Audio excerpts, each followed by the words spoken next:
Exercise 3.2 दो चर वाले रैखिक समीकरण युग्मों का ग्राफीय विधि से हल। क्वेश्चन नंबर 1 और क्वेश्चन नंबर 2 हम पिछली वीडियो में पढ़ चुके हैं। इस वीडियो में कराएंगे हम आपके लिए क्वेश्चन नंबर 3 से लेकर क्वेश्चन नंबर 7 तक। तो बिना देरी के वीडियो को शुरू करते हैं। तो देखते हैं सबसे पहले क्वेश्चन नंबर 3।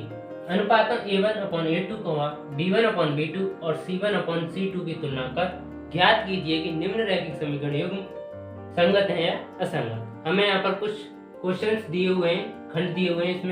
इसमें हमें पता करना है कि ये दोनों समीकरण युग्म दिए हुए हैं, ये संगत है या असंगत। तो संगत और असंगत के लिए हम देख लेते हैं। सबसे पहले क्या करते हैं, संगत युग्म वह युग्म होता है जिसका हमें हल प्राप्त हो जाए। संगत युग्म जिसका हमें हल प्राप्त हो जाए। तो हल हमें प्राप्त होता था अद्वितीय हल। अद्वितीय हल प्राप्त होता है एक, और एक प्राप्त होता है अपरिमित रूप से अनंत हल। अपरिमित रूप से अनंत हल। जब हमें अद्वितीय हल तब प्राप्त होता है जब रेखाएं एक दूसरे को प्रतिच्छेद करें एक दूसरे को रेखाएं। और अपरिमित रूप से अनंत हल हमें तब प्राप्त होते थे जब रेखाएं एक दूसरे पर संपाती हों। तो इन दोनों कंडीशन में हमें संगत युग्म प्राप्त होंगे। इन अद्वितीय हल प्राप्त करने के लिए कंडीशन थी a1/a2 बराबर नहीं हो b1/b2, और अपरिमित रूप से अनंत हल प्राप्त करने के लिए हमें कंडीशन थी a1/a2 बराबर b1/b2 बराबर c1/c2। जब हमें a1/a2 बराबर b1/b2 बराबर c1/c2 प्राप्त होगा तो अपरिमित रूप से अनंत हल होंगे, तथा a1/a2 बराबर नहीं होगा b1/b2 के, तो हमें संगत युग्म प्राप्त होगा और इसके अद्वितीय हल होंगे। तो इन दोनों कंडीशन में हमें संगत युग्म प्राप्त होगा। यदि हमें a1/a2 बराबर दिया है b1/b2 के, लेकिन बराबर नहीं है c1/c2 के, तो इस कंडीशन में हमें असंगत युग्म प्राप्त होगा और हम इसके हल प्राप्त नहीं कर सकते हैं क्योंकि दोनों रेखाएं एक दूसरे के समांतर होती हैं। तो हमें यहाँ पर देखना है युग्म संगत है या असंगत। तो सबसे पहले क्वेश्चन इसको हल करेंगे। हल फर्स्ट दिया हुआ है 3x + 2y बराबर 5, और दूसरा समीकरण है 2x - 3y बराबर 7।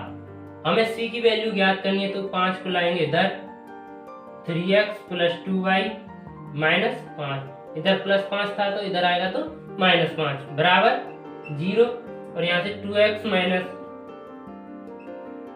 3y 7 को इधर लाएंगे तो -4 बराबर 0। अब इनको हम इनके व्यापक रूप से तुलना कर लेते हैं, और जहाँ वहां से हमें a1, a2, b1, b2 और c1, c2 के मान प्राप्त हो जाएंगे आसानी से। वहां से हमें मान प्राप्त कर हम इनकी तुलना कर सकते हैं। तो व्यापक रूप से तुलना करने पर व्यापक रूप क्या था, a1x + b1y + c1 बराबर 0 था पहले समीकरण का, और दूसरे समीकरण के लिए हमें इन्हें भिन्न अलग अलग दर्शाने के लिए यहाँ पर a2x दर्शाया था और यहाँ पर b2y + c2 बराबर 0। व्यापक रूप है दोनों का से तुलना करने पर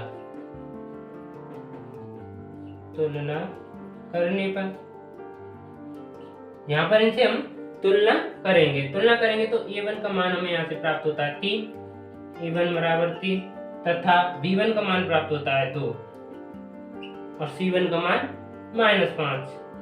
यहाँ पर c1 है, c1 का मान -5। यहाँ से c1 का मान 5 नहीं लेना है क्योंकि चिन्ह सहित आता है। यहाँ पर +c1 है तो +c1 का मान -5 है। यहाँ से a2 का मान है 2 और b2 का मान है -3। y का गुणांक b2 और यहाँ पर भी y का गुणांक -3, तो b2 का मान -3 और c2 का मान है -7। अब हम अनुपातों से देखेंगे a1/a2 बराबर क्या है, यहाँ पर 3 है a1 का मान और यहाँ पर a2 का मान है 2, और b1/b2 देखेंगे, यहाँ पर 2 b1 का मान और b2 का मान है -3 c1/c2 देखेंगे, यहाँ पर c1 का मान है -5 और यहाँ पर C2 का मान है -7, माइनस से माइनस कट जाएगा, 5/7 प्राप्त होगा। A1 का मान है 3/2 और B1 का मान है -2/3। ये कभी भी आपस में बराबर नहीं हो सकते, अतः हम कह सकते हैं A1/A2 बराबर नहीं है B1/B2। यहाँ से A1/A2 बराबर नहीं है B1/B2 से। अतः हम इसको देखकर कह सकते हैं हम कि इसके अद्वितीय लौंगिक रेखा एक दूसरे को प्रतिच्छेद करेंगी। तो यह संगत युग्म है। तो यह संगत युग्म है, संगत युग्म है। तो सबसे पहले देखना है हमको व्यापक रूप से तुलना कर लेनी है, वहां से A1 B1 C1 A2 B2 C2 के मान निकाल लेने हैं। इन मानों को निकालकर हमें अनुपात देखने हैं और अनुपात देखने आपस में बराबर हैं या नहीं है। तो वहां से हम पता कर सकते हैं संगत युग्म है या असंगत युग्म है। इसी प्रकार से क्वेश्चन नंबर 7 आपको करना है। क्वेश्चन नंबर 3 को मैं कराता हूँ क्योंकि ये भिन्न में दिया हुआ है, आपसे कहीं गलती नहीं हो जाए। तो चलते हैं क्वेश्चन नंबर हल। थर्ड दिया हुआ है 3/2x प्लस 5/3y बराबर 7, 9x माइनस 10y बराबर 14। तो सबसे पहले 7 को इधर लेकर आएंगे और 14 को भी इधर लेकर आएंगे। तो 3/2x प्लस 5/3y माइनस 7 बराबर 0। दूसरे समीकरण में 9x माइनस 10y प्लस 14 इधर आएगा तो माइनस के 14 बराबर 0। यहाँ से हम व्यापक रूप से तुलना करेंगे। व्यापक रूप से तुलना करने पर व्यापक रूप अर्थात A1x plus B1y plus C1 बराबर 0 और इसका व्यापक रूप A2x plus B2y plus C2 बराबर 0 से तुलना करने पर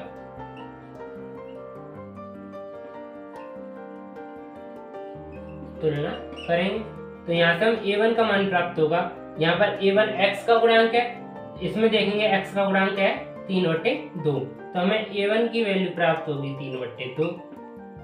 इसी प्रकार से यहाँ पर y का गुणांक B1 है और ऊपर y का गुणांक 5/3 है, तो B1 का मान प्राप्त होगा 5/3 और C1 का मान -7। यहाँ से देखेंगे A2 का मान है 9, A2 बराबर 9 और B2 का मान है -10, B2 बराबर -10 तथा C2 बराबर हमें -14 प्राप्त होगा। C2 बराबर -14 प्राप्त होगा। अब हमें यहाँ पर देखना है A1/A2 अनुपात, इसका मान कितना आएगा। A1 का मान लिखेंगे 3/2 बड़ा बट्टा A2 का मान है 9। यहाँ पर ऊपर भिन्न दी हुई है और नीचे नॉर्मल संख्या दी हुई है, तो इसके नीचे लिख लेते हैं हम 1 भाग में, क्योंकि हम 1 का भाग 9 में देंगे तो कोई चेंज नहीं आएगा। तो अब इसका हम भाग करेंगे, तो पहली संख्या का करेंगे चौथी संख्या से गुणा और दूसरी संख्या का करेंगे हम तीसरी संख्या से गुणा। ऐसे इस प्रकार से हम बना लेंगे फॉर्म। तो पहली संख्या का गुणा करना है हमें चौथी संख्या से, तो पहली संख्या 3 है, 3 का गुणा हमने चौथी संख्या के साथ करना है, तो 1 है चौथी संख्या और दूसरे स्थान पर है उसका गुणा करना हमें तीसरे स्थान वाली से, तो 2 × 9 प्राप्त होगा। 3 का ऊपर नीचे देंगे भाग, 3 का भाग 9 में देंगे तो 3 बार, तो हमें 1/6 प्राप्त होगा। यहाँ से यदि आपको ऐसा नहीं हो तो आप ऐसे कर सकते हैं, A1/A2 बराबर 3/2 प्राप्त हुआ था, इसमें 9, 3/2 भाग 9, हमें 9 का भाग देना है 3/2 में, तो भाग देते हैं, भिन्नों में हम भाग देते हैं, तो इसको गुणा में लिख लेते हैं डायरेक्ट, और गुणा में लिखते हैं तो बाकी क्रिया को जब हम गुणा में लिखेंगे तो नीचे वाला भाजक है उसका आधार तो बन जाता है, अंश तो बन जाता है हर, और हर बन जाता है अंश। तो यहाँ पर अंश 9 है और हर इसका 1 है, 1 तो बन जाएगा अंश और 9 अंश है तो यहाँ पर बन जाएगा हर, इस प्रकार से। तो यहाँ से भी हमें 3 का भाग देंगे 3 बार, 1/6 प्राप्त होगा। अब देखते हैं B1 अपन B2 का मान। B1 का मान है 5/3 और B2 का मान है -10। यहाँ पर भी 1 लिख लेंगे क्योंकि 1 का भाग -10 में देंगे तो कोई फर्क नहीं पड़ेगा। पहली संख्या का करेंगे चौथी संख्या से गुणा और दूसरी संख्या का करेंगे तीसरी संख्या से गुणा। बन गया हमारा फोन। कुछ इस प्रकार से करेंगे 5 गुणा 1 भट्टे में आएगा 3 इंटू -10। 5 का देंगे 10 में भाग 2 बार, यहाँ से मिलेगा हमें -1/6। अब C1 अपन C2 का मान देखेंगे। C1 का मान है -7 और C2 का मान है -14। माइनस से माइनस कट जाएगा, 7 का भाग 14 में देंगे तो 1/2 2 बार जाएगा। अब यहाँ से देखना है A1/A2 का मान आया था हमें 1/6 और B1 अपन B2 का मान आ रहा है -1/6। ये दोनों कभी आपस में बराबर नहीं हो सकती क्योंकि यह प्लस की है वह माइनस की, और C1 का मान आया 1/2 अर्थात तीनों समान नहीं है। तो यहाँ से लिखेंगे हम A1/A2 बराबर नहीं है B1/B2 के।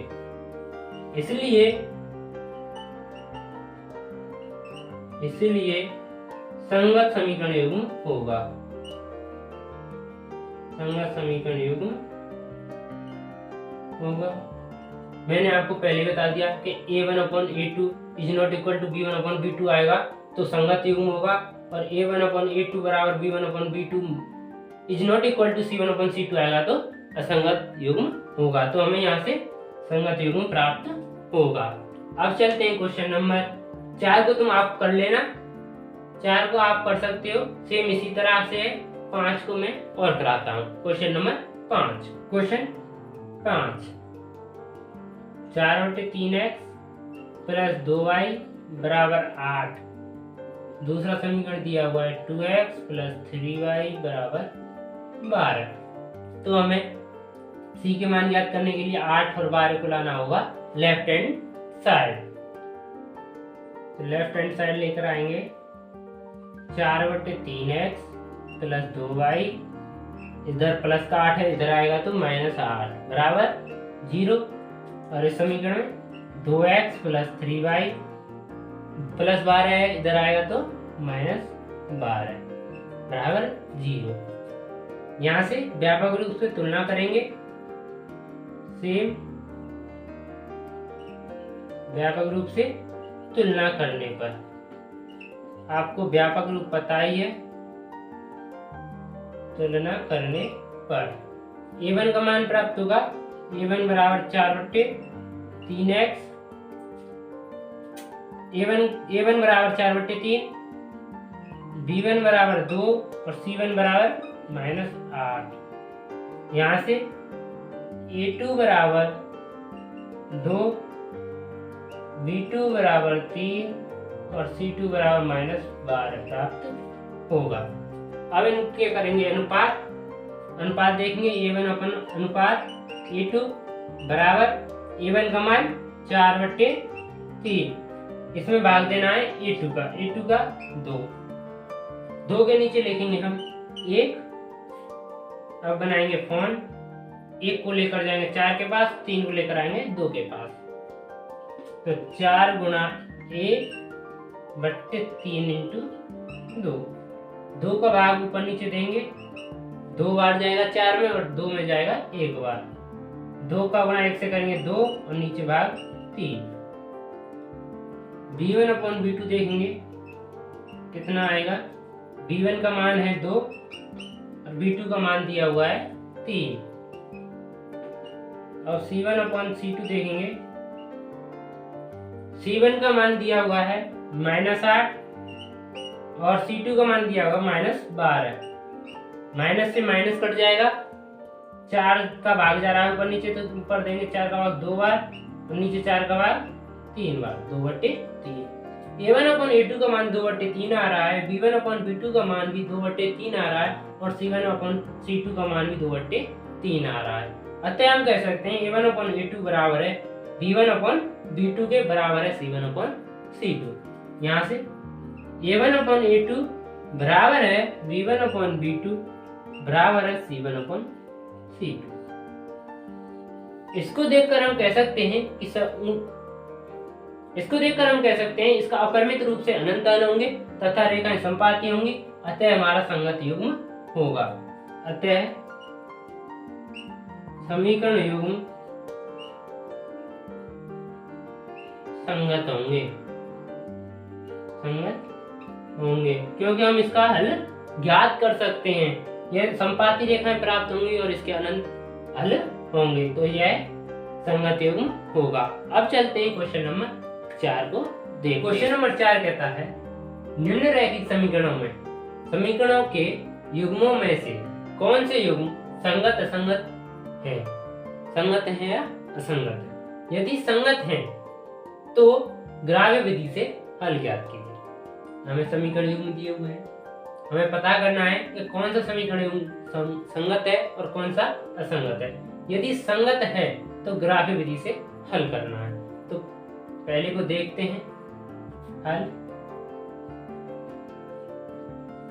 संगत के लिए सबसे पहले हम करते थे A1 B1 C1 तथा A2 B2 C2 के मान निकालते थे।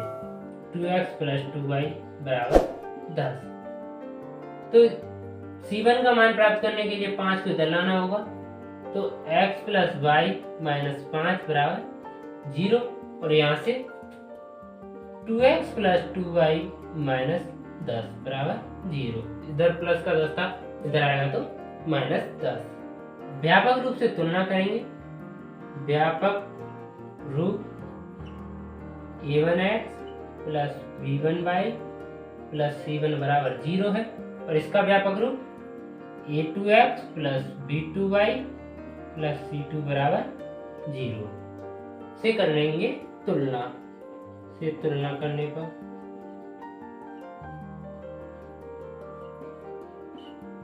यहाँ से हमें A1 का मान प्राप्त होगा 1।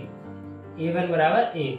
यहाँ पर x का गुणांक है A1 और ऊपर x का गुणांक कुछ भी नहीं दिया हुआ है, अर्थात 1 है। B1 बराबर है, यहाँ पर B1 का मान भी 1 है क्योंकि यहाँ पर B1 बराबर y का गुणांक B1 है और यहाँ पर y का गुणांक 1 है। C1 बराबर -5। यहाँ से A2 बराबर 2, B2 बराबर भी 2 तथा C2 का मान है -10। A1 अपॉन A2 देखेंगे, यहाँ पर A1 का मान 1 तथा A2 का मान 2 तथा B1 अपॉन B2 को देखेंगे, B1 का मान 1 है, B2 का मान भी 2 है। A2 का मान 2, B2 का मान भी 2 और C1 अपॉन C2 बराबर देंगे -5 अपॉन -10। माइनस से माइनस कट जाएगा, 5 का ऊपर नीचे भाग देंगे, ऊपर जाएगा 1 बार और नीचे 2 बार, तो 1/2। यहाँ से हमको दिख रहा है A1 अपॉन A2 का मान भी 1/2 आया है, B1 अपॉन B2 का मान भी 1/2 आया है और तथा C1 अपॉन C2 का मान भी 1/2 ही आया है। अतः हम कह सकते हैं A1 अपॉन A2 बराबर है B1 अपॉन B2 बराबर है C1 अपॉन C2। हमें यह संबंध प्राप्त होता है। इसकी सहायता से हम बता सकते हैं, इसलिए ये तीनों बराबर हैं तो हम कह सकते हैं यह संगत युग्म होंगे, इसलिए संगत युग्म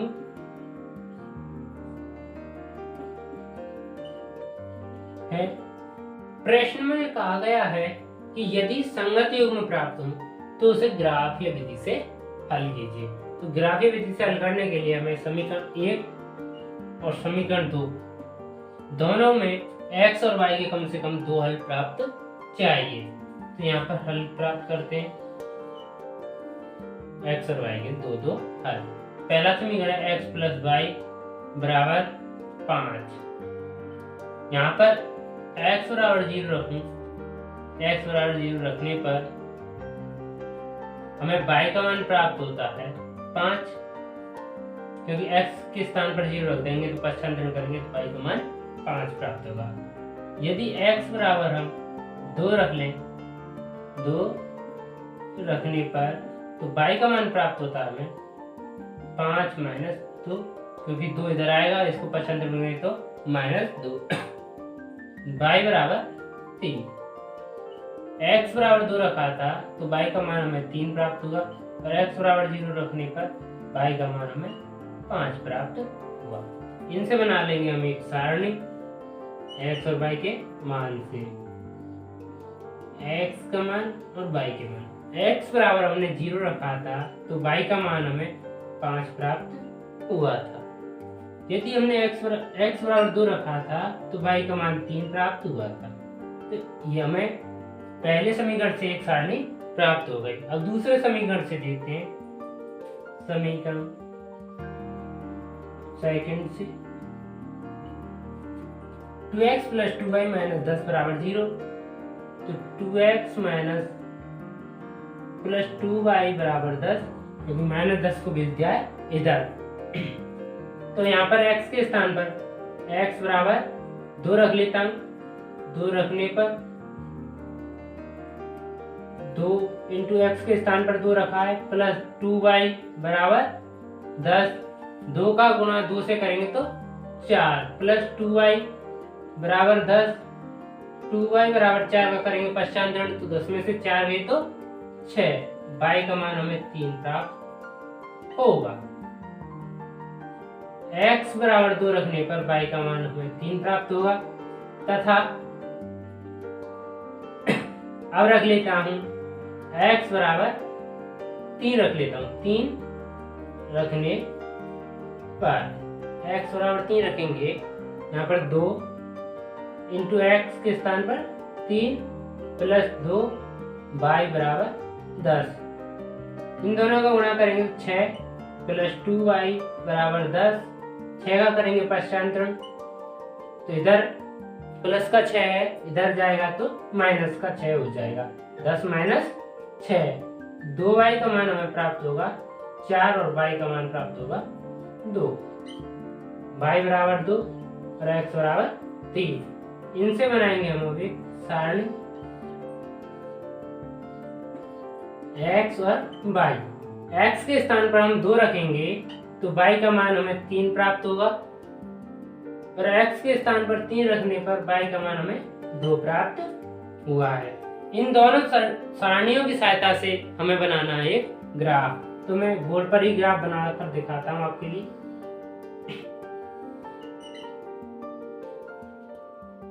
यह है हमारी x अक्ष है, इधर x, इधर x डैश, ऊपर y और ये y डैश, यह y डैश y अक्ष है। x अक्ष पर यह मूल बिंदु 0,0 के निर्देशांक, इधर 1 2 3 4 5 6, ऊपर सेम 1 2 3 4 5 6, इधर आने पर माइनस,